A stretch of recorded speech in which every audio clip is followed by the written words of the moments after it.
কলিজীবের মনে আর আনন্দ ধরছে না, তাই তারা কি করছে, ওই নিত্যানন্দের আগমনে সবাই উৎফুল্লিত হয়ে আনন্দ উৎসবে মেতে উঠেছে। এইদিকে দেখতে দেখতে নেতাই চাঁদ কিছুটা বড় হয়ে গেল। কখনো কখনো তার বাল্য বন্ধুদের সঙ্গে খেলতে যায়, আর খেলতে গিয়ে কি সব আবুল তাবুল বলতে থাকে। কখনো বা বলে ওঠে আমি হলাম বলরাম, কখনো আবার বলে ওঠে আমি হলাম পূর্ব জন্মের লক্ষ্য। একদিন নিতাইয়ের মা ওই কথা শুনে ফেলেছে। এই নিতাই কি বলছিস? আর কিছু বলছে না। তাই মায়ের মন তো সন্দেহ ঢুকে গেছে, বেজালে পেয়ে গেছে।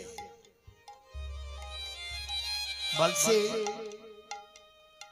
ও মা কিছু না গো, না না এই তো শুনলাম কি বললি।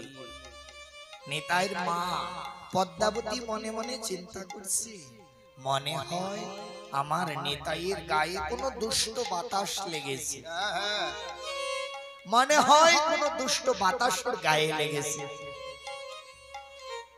একদিন এক সন্ন্যাসী এলেন। নিত্যানন্দ প্রভুর মা পদ্মাবতী বেরিয়ে দেখছে সন্ন্যাসীর দর্শন পেয়েছে। অগো বাবা ঠাকুর আসুন বসুন। বসছে, সবাইকে প্রণাম টনাম করছে। এইদিকে নিত্যানন্দ প্রভুর মা আর পিতা, মা আর বাবা দুইজন মিলে বলছে অগো মহারাজ, শুনেছি সাধুদের বদনে হরিকথা শুনলে সর্ব অমঙ্গল দূরে যায়। এই দেখো আমার ছেলে, তার নাম রেখেছি নিতাই, কিন্তু জানেন মহারাজ সে কি যেন আবুল তাবুল বলতে থাকে। কি কি ঠিক, হ্যাঁ হ্যাঁ, কি যেন আবুল তাবুল বলতে থাকে। তাহলে আমি কি করব মহারাজ? শুনেছি সাধু বৈষ্ণব জনের বদনে হরি কথা শুনলে সর্ব অমঙ্গল নাকি দূরে যায়, দূরে আমাদের বাসনায় আপনি আমাদেরকে হরি কথা শোনান, আর ওই হরি কথা শুনে আমাদের নিতাইয়ের যেন অমঙ্গল দূরে যায়, মঙ্গল ধুরা যায়। শুধু এটাই বাসনা, আর কিছু চাওয়ার নেই। ও ঠিক আছে মা, তাই হয়, কথা তাই হয়। আজ সারা রাত্র হরি কথা বলবো, সারা রাত্র হরি কথা বলবো। সারা রাত্র হরি কথা বলে পরের দিন সকালবেলা সন্ন্যাসী বলছেন কুবের, সন্ন্যাসী বলছে হারাই পণ্ডিত এবার তো আমাকে চলে যেতে হবে। কেন কেন চলে যাবেন? না, আমি যে সন্ন্যাসী, আমার বেশিক্ষণ এক জায়গায় থাকাটা ঠিক হবে না, বেশিক্ষণ এক জায়গায় থাকাটা ঠিক হবে না। তাই আমি চলে যেতে চাই। বাবা ঠাকুর আপনি হরি কথা শোনাচ্ছেন, আপনার হরি কথা শুনে কিঞ্চিত দক্ষিণা যদি না দেই তাহলে তো হরি কথার থেকে কোনো ফল আমাদের হবে না। এই জগতে হরি কথা শুনে অথবা গুরুদেবকে দর্শন করে দণ্ডবোধ করে যদি কিঞ্চিত দক্ষিণা না দেওয়া হয় তাহলে তার কোনো ফল হয় না। শাস্ত্র বলছে, আমি বলছি না, শাস্ত্রই কথা বলছে। কিঞ্চিত দক্ষিণা দান করলে তবেই তার ফল লাভ করা যায়, নইলে তার আস্বাদিত বস্তু পাওয়া যায় না। তাই ওগো মহারাজ বলুন আপনাকে কি দক্ষিণা দেব? এই নিন, এই নিন কিছু কিছু সোনাদানা নানা। আমি এই সোনাদানা নিয়ে কি করবো? এগুলো তো মোহ বিরাজ করছে, এগুলো আমার চাই না। তাহলে এই কিছু অর্থ না না, আমি যে পরমার্থের সন্ধান করতে বেরিয়েছি, আমি পরমার্থের সন্ধান করতে বেরিয়েছি, আমি অর্থ দিয়ে কি করব?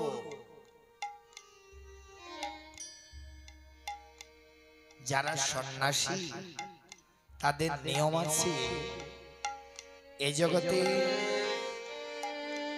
3টি রাত্র একত্র বসবাস করতে নাই।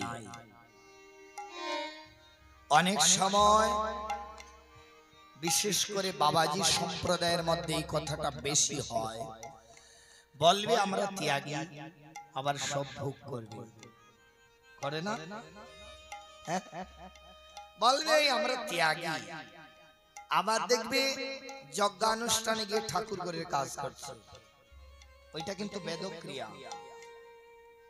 বলবে কি কথা? হ্যাঁ, এটা বেদক্রিয়া। যেখানে বেদ আছে, যেখানে বিধি আছে, মন্ত্র পাঠ আছে, সেটা বেদক্রিয়া। যারা ত্যাগী তারা এই সমস্ত কোন অনুষ্ঠানে অংশগ্রহণ করতে পারবে না। শাস্ত্র এটা বলছে, সঞ্চয় করতে পারবে না। এইদিকে দেখাচ্ছ ওই একটা অহংকার মানুষ করে, কি করে জানো? বলবে আমাদের রাধাকুণ্ডের সিদ্ধান্ত আমাদের পইতে নেই। হ্যাঁ, আমাদের পইতে নেই।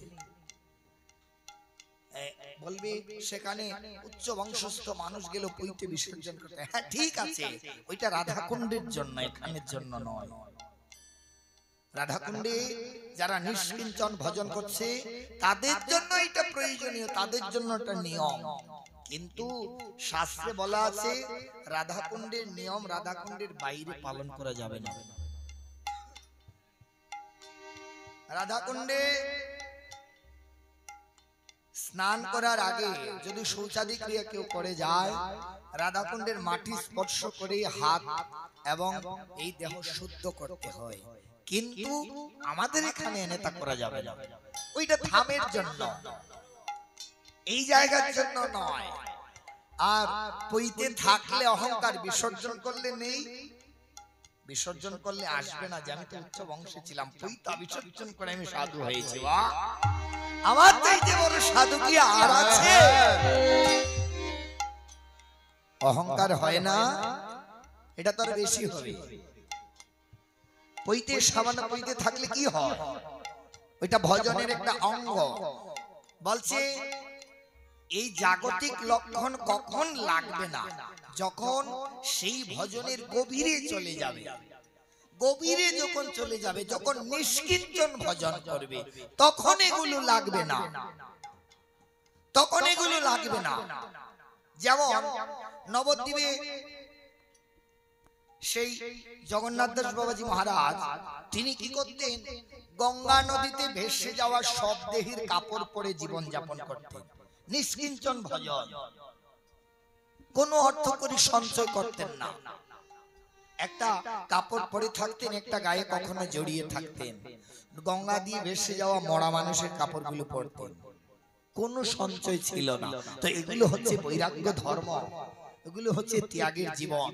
তুমি ভালো ঘরে থাকছো, মোটা টাকা নিয়ে কীর্তন গাইছো, অনুষ্ঠান বাড়িতে দক্ষিণা নিচ্ছ, আবার লোকের কাছে বলছো ত্যাগী। তুমি কিসের ত্যাগী? কি ত্যাগ করেছো? ভোগ বিলাস স্বাচ্ছন্দ্য আরাম আয়ুষ অলস সবই তো রয়েছে, ত্যাগটা কি করেছো? আমি বৈষ্ণব নিন্দা করছি না, আচরণটা তুলে ধরছি। বলতে পারো যে আমি ত্যাগী না, আমি ভগবানের নিমিত্ত সেবক মাত্র, এইটা বলতে পারো। শাস্ত্রে নীতি মেনে যদি ত্যাগী হও, তাহলে এই জড় জগতে আসতে পারবে না।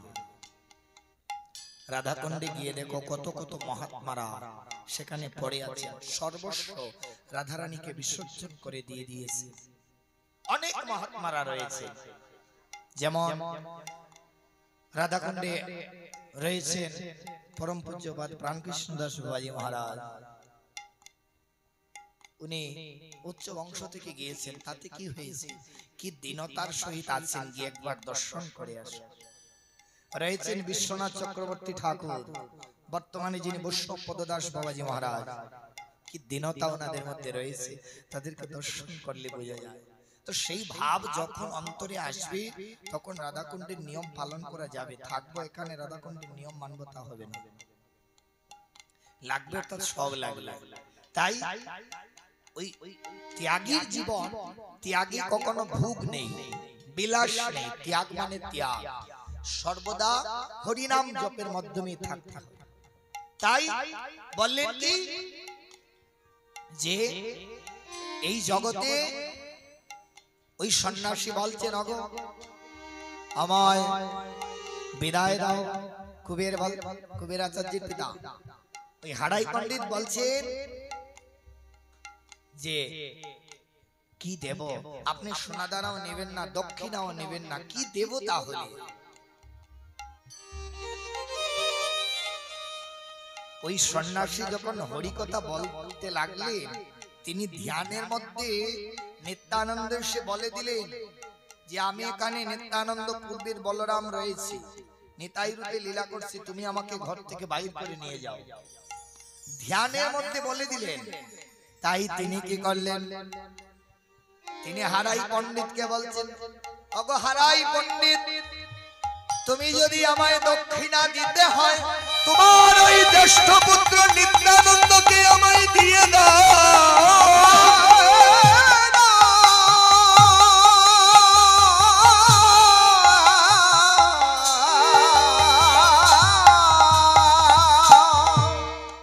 তুমি যদি আমায় দক্ষিণা স্বরূপ কিছু দিতে চাও, তোমার ওই জ্যেষ্ঠ পুত্র নিত্যানন্দকে আমায় দক্ষিণা স্বরূপ দিয়ে দাও।